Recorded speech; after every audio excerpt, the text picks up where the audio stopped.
பழமொழிகள் அப்படிங்கறதே பழைய காலத்து வாழ்க்கை முறையை பேஸ் பண்ணி சொன்னது தானே. அந்தந்த காலகட்டத்து வாழ்க்கைக்கு தகுந்த மாதிரி பழமொழி சொல்லி வச்சாங்க. இரவு நேரத்துல தைக்க கூடாது, வீட்டுக்கு ஆகாதுன்னு சொல்லுவாங்க. அது வீட்டுக்கு ஆகாதோ இல்லையோ, அப்படி தைக்கிறவங்களுக்கு ஆகாது. அப்பெல்லாம் ஒரு பொருளோட கடைசி உபயோகம் வரைக்கும் நாம உபயோகிச்ச காலகட்டம் அது.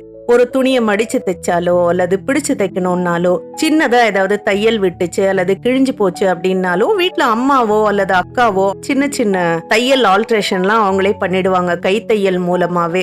அப்படி தைக்கும் போது அன்னைக்கு பரவலா எல்லா இடத்திலும் மின்விளக்குகள் கிடையாது. அப்படிங்கிற காலகட்டத்துல இரவு நேரத்துல ஊசியில நூல் கோர்க்கிறது கஷ்டம். அதுக்கப்புறம் வெளிச்சம் கம்மியா இருக்கும், ஊசி கீழே விழுந்தா தேடி எடுக்கிறது கஷ்டம். இப்படியான காரணங்கள்லாம் இருந்ததுனாலதான் இரவு நேரத்துல நீங்க ஊசியால தைக்க கூடாது, அது வீட்டுக்கு ஆகாதுன்னு சொல்லி வச்சாங்க.